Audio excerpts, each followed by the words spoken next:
Hi, we have Dawn here today, and Dawn is going to give her testimony on our show, Saved by Grace. Dawn, Amen. welcome. We're glad to have you, and we can't wait to hear about your story. Well, thank you very much. I'm very happy to be here today. Cool. Well, tell us You just what happened. jump right into Oh, my I do. story. I just jump Okay. right in.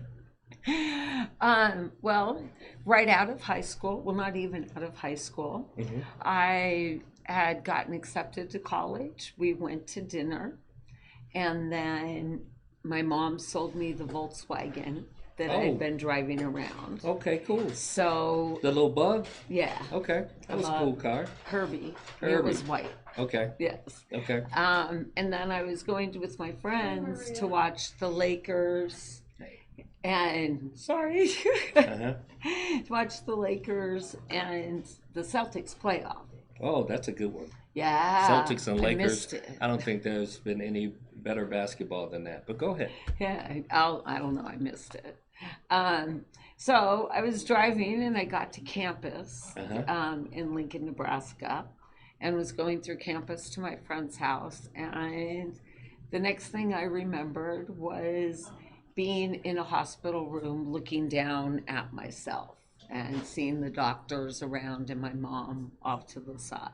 So it sounds like you were hit by, what was it? Hit by a car? Hit by a truck? I was hit by a semi truck Okay. and it T-boned me on the driver's side Hmm. and landed on top of the driver's side. My body, or I was smart enough in my comatose state or Mm-hmm. my state of euphoria, I don't know. I ended up on the floorboard of the passenger side. Okay. And it took him 4.5 hours to get me out. I did make the front page of the paper. Wow. 4.5 And hours to get you out. Did the jaws of life come or something like oh that? yeah, All right. yeah. Okay. And then, as I said, woke up in the hospital. Or, well, I woke up in the hospital, but I was in a coma Mm-hmm. and floating above, watching what was going on. Also, And you then, you have a spiritual experience along with that because you said you left your body and you were looking above, watching what was going on in the room. right, What in was the that like? emergency room, it was pretty cool. It was like, oh, wow, that's me. And then it was like, I was into a white space. Okay. And um, I've heard people talk about that white space. It's like, you're moving into the other side. Is that kind of what you're feeling at the moment? I don't know. I was just in a white space. You were just And then, being just there. well, it's not like you like float around for an hour and a half with a Okay. cigarette, Right, right, It's right. more Okay. telepathic like Star Wars. You're just there. Okay. Um, and there were my relatives there. Uh-huh. And I don't mean they were there like you can see him in the physical form. I don't remember seeing their face, and I remember this afterwards. But they were there. Okay. So Does that make it does sense? make sense. It does make Okay. sense. Um, I think we're all becoming more comfortable with the idea that we do have out of body experiences. That there is another side, and I Oh, enjoy. there most definitely Yeah, I is. enjoy hearing people talk, about that. So, Tell me so about I, your complications. Can you? oh, I'd rather tell you about heaven first. Oh, I so mean, a so coma so is more than just poop. You look at somebody, you're in a white Okay, so space, you so talk to right, your right, right, relatives right. So and that's go, what I was I asking when I mean, said when you were that's, in that white space, where were you? You were in heaven. huh? Well, I don't know. No, it's not heaven. Okay, I what? don't believe it's heaven. Okay, If you want to call it purgatory or a void space or an intro space, I don't know. But okay. But you I mentioned was heaven though. not in heaven. Okay, I was not. Um, so I remember talking, and I got to ask these relative questions that I wanted to know here that were really bothering me. okay. Did you get some And answers? yeah, I Okay, just got to express things because there were people that left, and I couldn't see them leave here. in the physical, Okay. right? But I got to experience them spiritually at that point. So I did get to say my goodbyes. So That's very interesting. I'm going to try to just not cry through this now. Okay. All right. Well, we're here for you.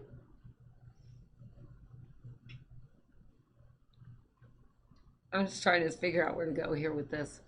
Well, because there's a lot to it. So after my like communication yes. with my family, I was like, I remember being, okay, well, let's go to heaven. This is pretty great. And feeling really good. And then I heard this voice. Yes. That I'd never heard before, come down and say, now is not, or I have something for you to do on earth first. And then I woke up to green jello. Okay. Now's not the time for you to go. And I woke up and I remember having green jello at lunch and going home and having a massive headache for years after that. Years. 4, 8, 7. Well, just until recently, really. That's a whole nother story about how to heal. Okay. And okay. Excuse me, how to heal. But I'd like to explain my interpretation of heaven. So, because people are saying, oh, what is it going to feel like? What is it going to be like? I believe that is if you take the best of everything you've ever had. Yes. Absolutely the best. Yes. And I mean the best food, the best sex, the best looking at a sunset, a sunrise. Yes. Just everything that you find beautiful that takes you to that higher level. And you wrap all of that up in a ball and multiply that ball by a godzillion. You made it. That's it. You'd made it. Then you were just a grain of sand in the love that God has. That's beautiful. That's beautiful. And thank you for sharing that. Is what you have to look forward to. And I think that's why we keep coming back here. I do believe in reincarnation, and I do believe that that's why we keep coming back here, because up in heaven, it is just pure love. There's no contrast. It's all joy and peace. There's no, I don't like you because you have round glasses and they're not square, whatever it is. Right. You just feel the love. Like when a baby is born, that baby is pure love. Man, we need to have another topic just on reincarnation and going to that place. Sure, I'd love to come back. Many of us do call heaven. But I am really interested to hear your testimony on how you got to here from being hit at what, 13? No, 17. 17. Yeah. To, if you want to tell the folks your age, that's up to you. But yeah, we'll get to that at the end of the testimony. At the end of the testimony. So tell me about that journey. Get this quick, huh? Tell me about that journey that you had when you were healing and going through the process. First, tell me what that was very hard. What did you mentioned you had broken bones? No broken bones. Shattered discs and vertebrae and stuff like that. Lots of bruises. Okay. Tremendous headaches. Like, I mean, oh God, just even thinking about them, the energy of them just hurts my head right now. Lots of drugs. Okay. Lots and lots of drugs. Okay. Yeah, lots of drugs and mixing drugs, and that was just so I could function like we're functioning now. Okay. It was because I was in so much pain to move and to do stuff. And I was going to art school, so I was bending over all the time drawing, and I never gave my body any time to heal. Okay. This happened at the end of June, and in August I was moving to Denver from Nebraska to go to art school. Okay. You wake up very angry from a concussion, because you'll hear a lot of people say that, because you don't get to go there and you feel rejected. So yeah, I thought about it most of my life. Okay. Is what was I sent back here to do? What was my purpose here on earth? And believe it or not, about 40 years later, I believe I found it. And of course, like all the best things, you find out of necessity. Yes. That come out of necessity in your life. Okay. So in my life, it fell apart. I had absolutely nothing. And well, I did have something at that time. And my son came to me and wanted to go on a mission. And missions are very expensive. And I said, well, we've got to sacrifice this, give up this. This is going to be a burden. And here I'm sitting, remembering, it just hit me that night after he went to bed, because I told him he couldn't eat anymore. I was quoting the Bible of lack. You can't eat, but only to survive is all you need. Right. And all this stuff. And it hit me after he went to bed. I just broke down and cried, because those were the things my mother said to me. And then when my mother ran out of money to give, she gave of her time at church. Well, then that was, that sucked. Why did that suck? It did. Well, because that was one thing you want as a kid with your parent, yes. is with time. Any parent is time. Time, sure. They don't need money and phones and stuff. They need time with you. Okay. And then it was at church. So I saw church as a burden then again. And it just, it snowballs then. And I sat there at home and said, you need to shut that off. Okay. I'm sorry. No, that's okay. That's okay. But I am amazed through all of that. Are you still on the drugs? Oh God, no. I mean that. So you've recovered completely. Oh God, no. Okay. No. So I'm tell in us pain about right now. So how do you walk through life? How do you recover? Tell me about your recovery process. My recovery process. Wow, this is gonna be a long story. Yes, it's a few years from 17 to 57. 57, yeah. So we got 40 years going here. Yeah, so you can have me back. Or I guess sure. I think your time is. Is our time getting close? Our time is getting close. Okay, so if you could wrap this up and tell our viewers one thing about your testimony of being saved by grace, what would that be? Wow. I think the key thing is to remember that you are. And just like I was speaking about, that you are from heaven, you are a piece of God. God is in you. Yes. And I think when we fall from grace is when I started falling after the coma, because I didn't feel I was accepted in heaven. Right. And then I was mad about that. Then I was in a lot of pain. So if you put me back here and I'm in pain and I can't do anything for 12, 13, 14 years, what am I supposed to do?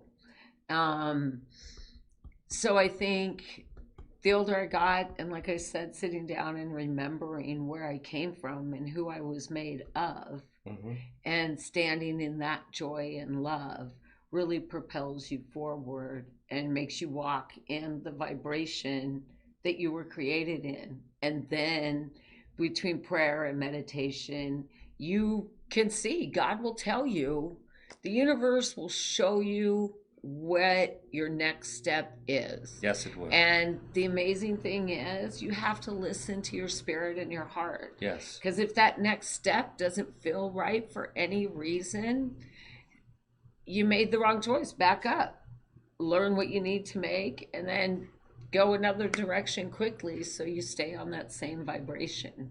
Okay. And it takes a lot of work.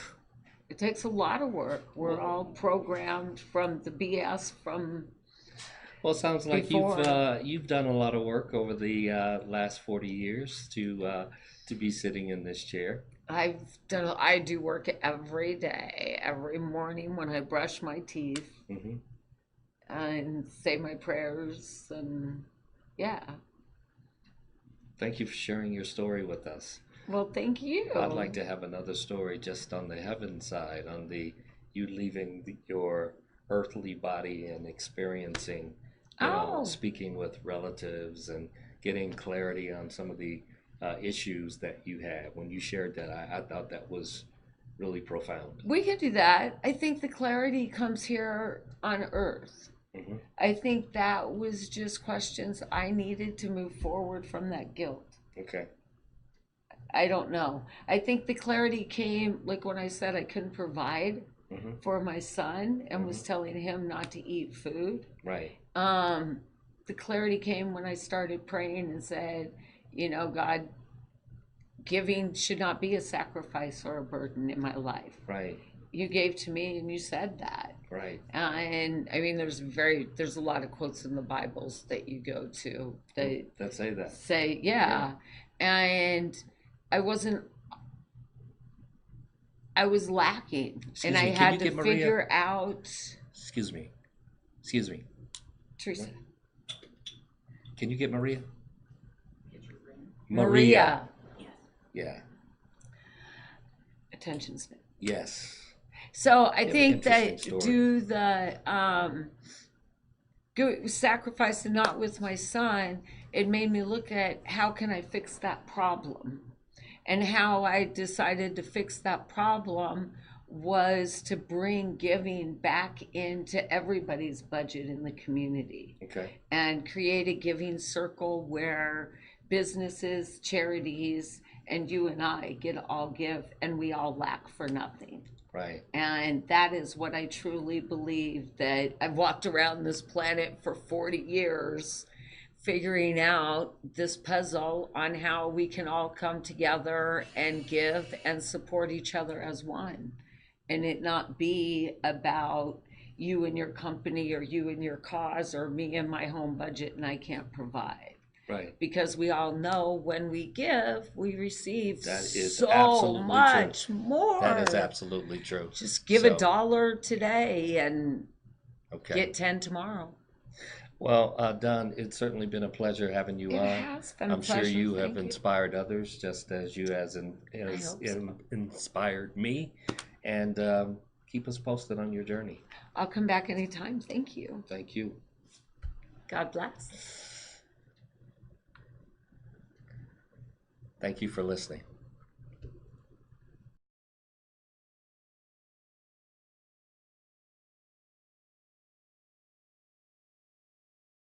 Have followed me. I have written an inspirational message. Now I've decided to take the inspirational message of the week to the screen and do a church without walls that we can communicate nationwide, worldwide, and share our story to those who maybe have given up on the traditional church.